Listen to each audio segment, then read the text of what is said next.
죄송합니다. 목사님이 아니라서. 네, 오늘 저희 함께 나눌 말씀은 히브리서 10장 35절에서 39절 말씀입니다. 제가 봉독해 드리겠습니다. 그러므로 너희 담대함을 버리지 말라. 이것이 큰 상을 얻게 하느니라. 너희에게 인내가 필요함은 너희가 하나님의 뜻을 행한 후에 약속하신 것을 받기 위함이라. 잠시 잠깐 후면 오시리가 오시리니 지체하지 아니하시리라. 나의 의인은 믿음으로 말미암아 살리라. 또한 뒤로 물러가면 내 마음이 그를 기뻐하지 아니하리라 하셨느니라. 우리는 뒤로 물러가 멸망할 자가 아니요 오직 영혼을 구원함에 이르는 믿음을 가진 자니라. 아멘. 히브리서 말씀은 유대교에서 기독교로 개종한 1세기 유대 기독교 공동체에게 쓴 서신입니다. 오랜 박해의 상황에서 지쳐 흔들리고 그리고 성도들이 교회를 떠나는 그런 상황에 놓여 있는 그런 공동체였습니다. 그래서 히브리서 기자는 이 공동체를 회복시켜야 했고 그리고 이 공동체를 다시금 견고하게 세워야 했습니다. 그래서 히브리서 기자가 편지를 쓰게 된 거죠. 이 공동체 안에는 이렇게 신앙을 포기하는 움직임들이 들썩들썩 하고 있었는데 이런 현상 때문에 위기를 맞게 된 공동체를 이제 시급하게 회복하기 위해서 편지를 썼다는 겁니다. 그래서 기자는 편지에 어떤 내용을 썼느냐면은 예수님의 우월성에 대해서 이야기를 했어요. 그러면서 그 예수를 바라보고 끝까지 인내하라고 당부를 했죠. 동시에 경고도 했어요. 뒤로 물러가면 하나님께서 기뻐하지 않는다. 멸망하게 될 거라는 경고도 빼놓지 않았습니다. 얼마 전에 제가 금식을 마치고 목사님께 사임하겠다는 말씀을 드리게 됐습니다. 끝까지 같이 있고 싶었지만 저도 중도에 어떻게 보면 포기한 것 같이 보일 수도 있지만 그런 상황이 되었습니다. 그러면서 금식하게 된 얘기를 목사님께 말씀을 드렸어요. 그때 목사님께서 그 얘기를 줄 설교 시간에 좀 해주면 어떻겠냐라고 말씀을 하시길래 저는 안 된다고 그랬어요. 왜냐하면 부담스럽기도 하지만 사실 그 얘기를 그렇게 할 만한 내용이 되지 않는다고 생각해서 정중하게 사양을 했어요. 근데 목사님의 그 뜻이 좀 강경하셔서 어쩔 수 없이 좀 수용을 할 수밖에 없었습니다. 그래서 정하게 된 본문이 이 히브리서 본문입니다.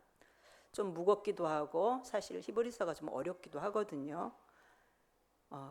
그렇지만 저의 그 상황과 제가 금식하게 된 그런 정황이 이 말씀과 조금 통하는 부분이 있는 것 같아서 깊이 생각하지 않고 선택을 하게 됐습니다.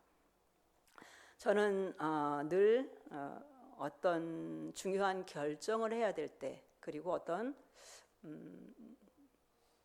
그러니까 나서야 되거나 어떤 일을 처리해야 될 때는 항상 제가 굳이 내가 하는 그런 생각을 좀 갖는 편이에요. 그래서 저의 행동 패턴이 그런 상황이 되면은 제가 아니면 안 될 때까지 뒤로 좀 빠지고 물러나는 그런 성향을 제가 좀 가졌습니다.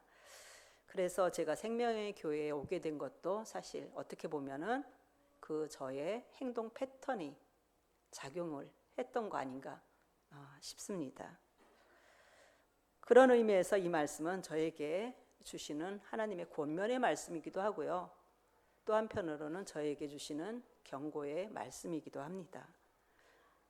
오늘 이 말씀을 함께 나누면서 저처럼 하나님께서 말씀하신 그 무언가가 있는데 혹시 피하고 또 이렇게 저처럼 뒤로 물러나고 계신 분은 없는지 모르겠습니다. 그래서 그런 분들이 계시다면은 순종의 기회로 삼으실 수 있기를 바라면서 히브리서 말씀을 나누고자 합니다. 그럼 먼저 히브리서 기자가 이 편지를 써야 했던, 쓸 수밖에 없었던 결정적인 문제가 뭔지 보겠습니다. 히브리서 10장 38절 말씀입니다.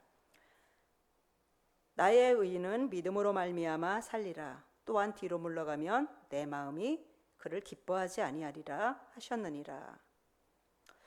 의인은 믿음으로 말미암아 살리라고 하시면서 기자는 우리의 책임을 강조하고 있습니다. 믿음으로 사는 건 하나님의 책임이 아니라는 거죠. 우리의 책임이라는 겁니다. 이 말씀은 최후의 상을 받기 위해서는 한 번의 믿음으로 보장받는 게 아니라 끝까지 인내하는 믿음으로 받게 된다는 말씀입니다. 왜 이 말씀을 하실까요?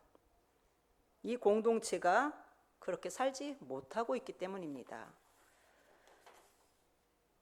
의인은 믿음으로 살아야 하는데 사실 믿음으로 살지 못하는 경우들이 우리도 많이 있는 걸 아마 아실 겁니다. 그래서 나타나는 현상이 뒤로 물러가는 현상이고요. 그런데 뒤로 물러간다는 말은 우리가 생각하는 것처럼 그렇게 단순하고 간단한 현상이 아닙니다. 신앙을 버리고 공동체를 떠난다는 말입니다. 이 공동체는 유대교에서 기독교로 개종한 사람들이잖아요. 이 사람들이 몸담고 있던 그 유대교로 다시 돌아간다는 거죠. 배교를 말합니다. 배교자들이 하나 둘 나오면서 점차 늘어가는 그런 공동체. 어땠을까요? 이건 그냥 몇몇 사람들이 교회를 떠나는 문제가 아닙니다. 지금은 이 교회를 떠나면 다른 교회로도 가죠. 근데 이때 공동체들은 교회로 돌아가기 위해서 떠나는 것이 아니라 신앙을 완전히 버리고 유대교로 돌아가는 겁니다. 예수님을 부인하는 거죠.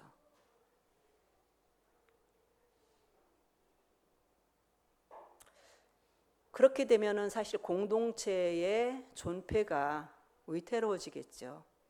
히브리서 기자는 이런 사람들에 대해 이렇게 표현했어요. 하나님의 아들을 짓밟는 일이고 언약의 피를 부정하는 행동이며 성령을 욕되게 하는 거라고 지적하고 있습니다. 아시겠지만 이 말씀을 전하고 있는 저도 생명의 교회를 오늘부로 떠나게 됐습니다. 그럼에도 한 사람이 들고 나는 자리가 남아있는 분들에게 얼마나 크게 다가오는지 전 잘 알고 있습니다. 그래서 고심도 깊었고요. 그래서 그 결정에 많은 부담을 느끼기도 했고 무엇보다 교회가 상처받게 될까 봐 걱정이 됐습니다. 짧은 기간이었지만 오래오래 같이 하자는 그런 소리를 들었던 터라 또 그분들이 무슨 뜻으로 그 말씀을 하셨는지 알기 때문에 그 결정이 더욱 쉽지 않았습니다. 그럼에도 떠날 결정을 하게 된 건 제가 전도폭발 훈련 끝날 무렵이었어요. 순간 그런 생각이 들더라고요. 아, 여기까지구나. 그래서 확인이 필요했어요. 방법은 차기 훈련생 모집이었습니다. 역시 예감은 적중하더라고요. 그래서 저는 하나님의 뜻으로 받아들였어요. 그런데 문제는 제가 갈 곳이 없다는 거예요. 그래서 저는 기도를 했어요. 제가 가야 할 방향과 시기와 그리고 순종할 수 있도록 기도할 수밖에 없었어요. 덧붙여서 교회에 상처가 되지 않게 해달라고 기도를 했죠. 그 답은 금식이었어요. 제가 기도한 모든 일들의 응답의 그 실행은 금식으로부터 시작될 거라는 마음을 하나님께서 주신 거죠. 기도하던 중 제가 생명의 교회에 와서 목사님과 첫 대화를 했던, 그때 목사님께 제가 말씀드렸던 그 말씀과 그 상황이 떠올랐습니다. 집에서 남편과 예배드리기 전에 마지막으로 한 번 더 사역지를 찾아보자 하고 왔다고요. 가정에서 남편과 예배드리는 건 사실 제가 최후로 선택할 수 있는 그런 거였거든요. 정말 하고 싶지 않았습니다. 그렇게 하느니 차라리 아무것도 안 하지 하는 생각이 들 정도로 그랬어요. 이해가 안 되시겠지만 그랬습니다. 그런데 그 장면이 떠오르면서 알게 됐어요. 제가 불순종하고 있다는 거요. 제가 얼마나 하나님 앞에 완악한 사람으로 서 있는지를 깨닫게 된 거죠. 이처럼 하나님은 일을 시작하시기 전에 먼저 저 자신을 보게 하셨습니다. 그래서 금식을 하게 됐지요. 철저한 회개와 하나님께로 돌이키려면 그게 제가 할 수 있는 가장 쉬운 방법일 수도 있겠다 생각이 들었습니다. 전 남편이 불순종한다고 생각했거든요. 제가 아니라. 그런데 하나님은 남편이 불순종하고 있는 게 아니라고 말씀하시더라고요. 믿지도 않는데 말이죠. 제가 문제라고 말씀을 하셨습니다. 그걸 깨닫게 하신 겁니다. 해서 교회를 떠나는 것과 제가 어디서 뭘 해야 하는지 응답이 필요했습니다. 이제 남은 문제는 교회와 그리고 저희 남편에게 이 사실을 얘기하는 거였습니다. 기도의 방향은 자연스럽게 이 얘기를 충격적이지 않게 들릴 수 있도록 전달할 수 있게 해달라고 기도하게 됐습니다. 그런데 하나님께서는 정말 그렇게 해주셨습니다. 교회는 물론 남편에게까지 너무 감사했죠. 교회도 남편도 그리고 이 일을 행하신 하나님께도 정말 감사했습니다. 근데 제가 그렇게 뒤로 물러나면서 불순종했던 데에도 아마 이유는 있지 않았을까. 그리고 오늘 저희들이 말씀을 통해서 들은 이 히브리 공동체가 배교하게 된 데에도 분명히 문제는 있습니다. 왜냐하면 모든 문제에는 다, 모든 일에는 다 핑계할 만한 문제들이 있으니까요. 그래서 그 히브리 교회 공동체에 그 배교하게 된 첫 번째 동기는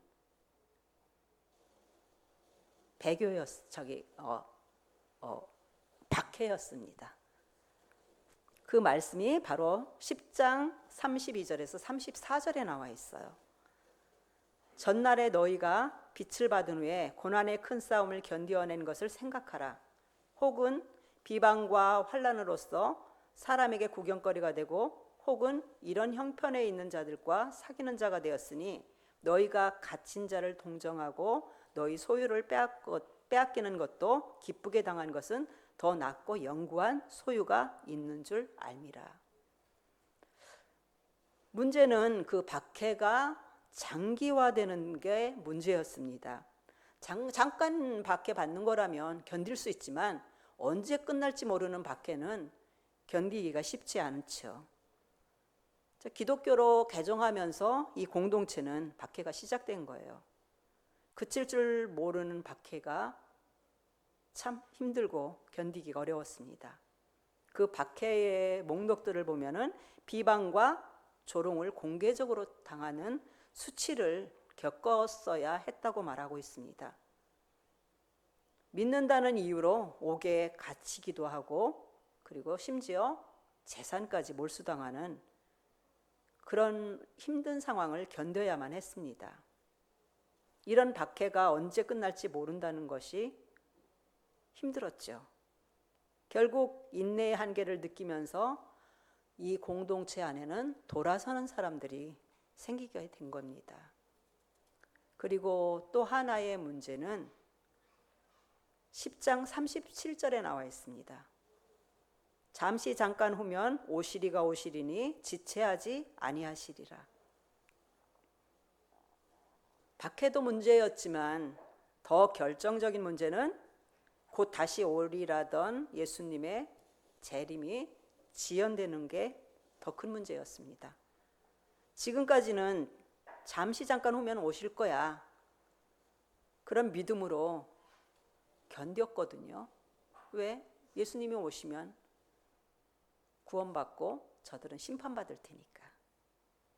그 믿음으로 그 험한 박해를 기쁘게 감당했는데 이제 그 소망이 끊어진 것 같았습니다.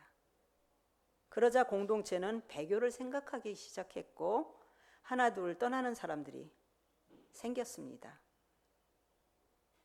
그 사람들이 떠나면서 자신들이 떠나는 책임을 하나님께 돌리면서 떠나는 거죠.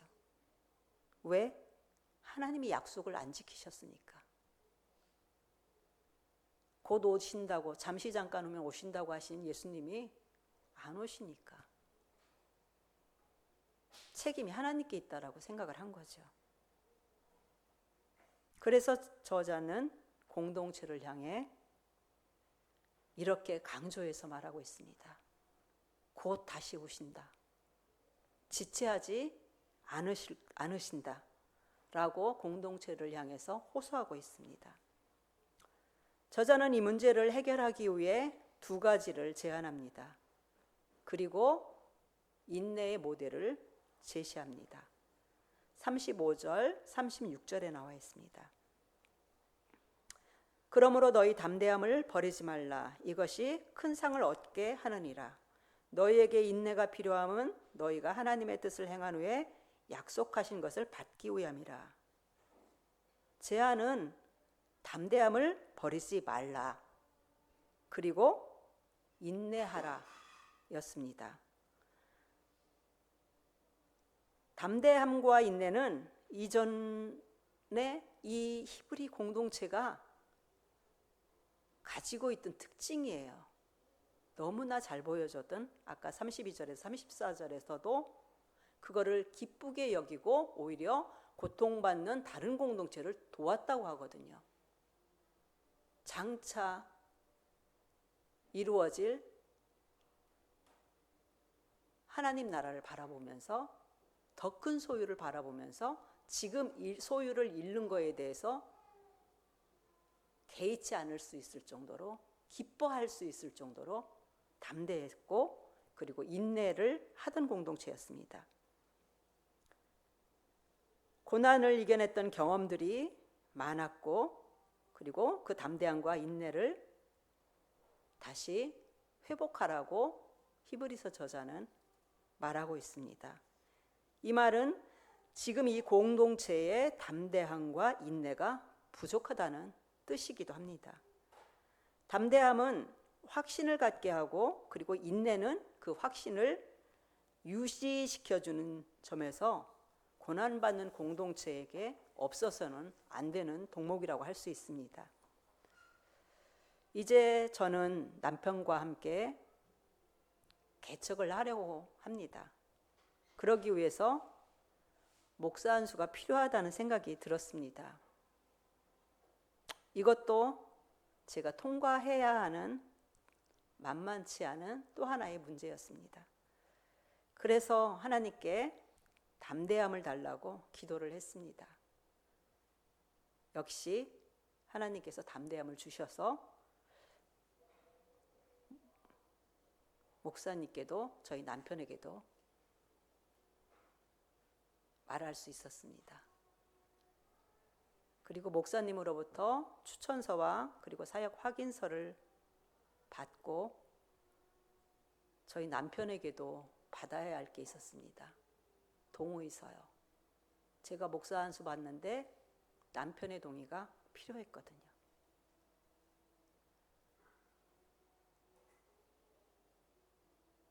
근데 남편도 그 동의서를 흔쾌히 작성을 해줬습니다. 제가 경험상 있을 수 없는 일이었어요. 하나님이 하신 거죠. 제가 또 하나 놀랐던 건 그 남편의 동의서에 쓴 내용이었습니다. 우리 아내는 남편인 저의 도움 전혀 받지 않고 혼자의 힘으로 공부를 하고 신앙생활을 해온 사람입니다. 라고 추천을 했습니다. 저는 이 내용이 너무 눈물이 났습니다. 생활도 할 수 없을 정도의 생활비를 받으면서 생활을 하고 있었거든요. 그 돈을 가지고 학비까지 충당해야 했고, 그리고 값비싼 책을 매 학기마다 수십만 원씩 사야 했습니다. 정말 힘들게 공부할 수밖에 없었어요. 그것뿐만이 아니었어요. 남편은 저를 정신없는 사람 취급하면서 핍박을 했죠. 당연하죠. 그런 상황에서, 그리고 이 나이에 공부를 한다고 하는 건 정말 신앙이 없으면 이해할 수 없는 일이었거든요. 그래서 저는 남편에게 책 잡히지 않으려고 밤잠도 줄여가면서, 밤잠 줄이면서 공부를 해야 되는데 저는 밤잠을 줄여가면서 살림도 해야 됐고, 그리고 공부도 해야 됐습니다. 그리고 강의가 끝나면 학교에서 저는 늘 제일 먼저 뛰어나오는 사람이었습니다. 빨리 집에 와서 또 식사 준비를 하고 해야 되니까요. 그런 것들이 떠오르면서 남편이 이걸 모르지 않았구나, 알고 있었구나 라는 생각이 들어서 눈물이 났던 거죠.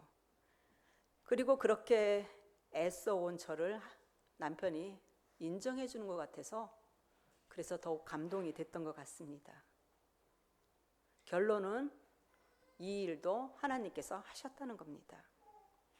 이런 일련의 일들로 저는 담대함을 얻었고 인내할 용기를 얻게 되었습니다. 역시 하나님께서는 자신을 의지하는 자에게 담대함을 주시는 것 같습니다. 그걸 확인하게 된 겁니다. 이렇게 담대함으로 인내하는 사람에겐 하나님께서 보상을 해주신다라고 약속하고 있습니다. 35절에 보면 큰 상이라고 했고, 36절엔 약속하신 것이라고 말씀하고 있고요. 39절엔 영혼 구원을 약속하고 있습니다. 한마디로 최종 구원에 대한 약속을 말씀하고 있는 겁니다. 담대함으로 인내하는 사람에게 주어지는 보상은 바로 영생이라는 거죠. 그리고 히브리서 기자는 그 모델로 예수님을 뽑습니다. 12장 2절 말씀입니다.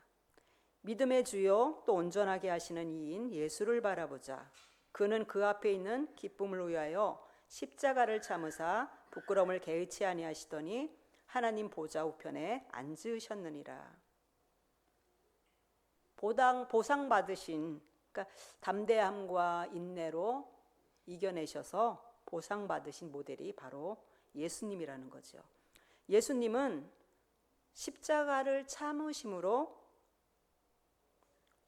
부끄러움을 개의치 않으셨대요. 그렇게 하셔서 하나님 보좌 우편에 앉으셨다고 합니다. 히브리서 기자는 그분이 바로 우리가 본받아야 할 모델이라고 말씀하고 있습니다. 제시하는 초월적인 하나님으로서의 그 예수님이 아닌 거죠. 하나님인 예수님을 말씀하는 게 아니라 우리가 똑같이, 우리가 느끼는 고통을 똑같이 느끼시는 완전한 인간으로서의 예수님을 말씀하고 있는 겁니다. 우리가 바라봐야 할 분이 바로 그 예수님이라는 거죠. 예수님은 앞에 있는 하늘 보좌의 상의 그 기쁨으로 인내하셔서 그 상을 받으셨다는 말씀입니다. 마찬가지로 하나님은 저에게도 상을 주셨어요. 남편이 힘들어하는 친구를 만나서 교회에 나가자고 권했다고 합니다. 그리고 그 친구를 지금도 계속 연락하면서 혹시 안 좋은 선택을 할까 봐 안부를 매일같이 챙기고 있습니다. 그리고 또 하나의 상이 있어요. 같이 예배드리기로 했던 저희 제부가 담배를 끊었다고 합니다. 그것도 갑자기 저절로 끊어졌대요.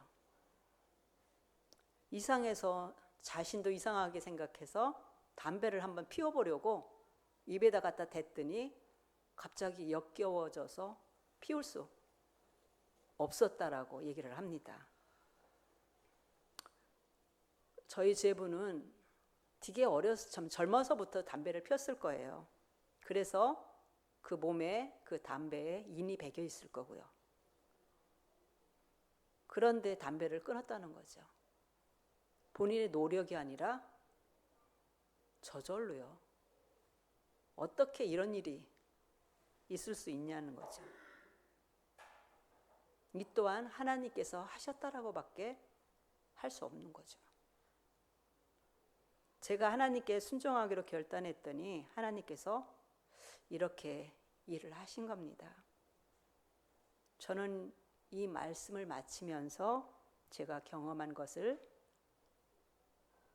바탕으로 우리 생명의 교회 남아 계신 분들께 당부를 드리고 싶습니다. 하나는 생명의 교회 공동체 안에도 그 히브리 교회 성도들처럼 어려움을 이기지 못하거나 여러 가지 본인의 사정으로서 그럴 수도 있겠지만 교회를 떠나고자 하는 마음이 있을 수도 있겠다라는 생각이 들었습니다. 그래서 혹시 그런 분들이 계시다면 인내하는 그 믿음을 좀 회복을 하셨으면 하는 바람이 들었습니다. 그걸 위해 기도를 하면서 다시 힘을 내고 담대하게 나아갔으면 좋겠습니다. 그리고 공동체 안에 건강하게 신앙생활을 하고 계신 분들께서는 혹시 그런 분들이 계시지 아니할까 좀 돌아보면서 그런 분들을 격려하고 같이 기도하면서 세워주셨으면 하는 당부를 드리고 싶었습니다. 그리고 두 번째는 하나님께서 각자에게 요구하시는 순종이 있을 거라 생각합니다. 그 순종이 뭔지는 모르겠지만 저처럼 잘 모르고 나는 잘하고 있는데 저런 문제 때문에 할 수가 없는 거야 라고 혹시 핑계대고 있는 것들이 있다면 저처럼 이렇게 방황하고 배회하지 마시고 오늘 결단하셔서 내년 24년 첫날부터 그 일을 순종으로 하셨으면 좋겠습니다.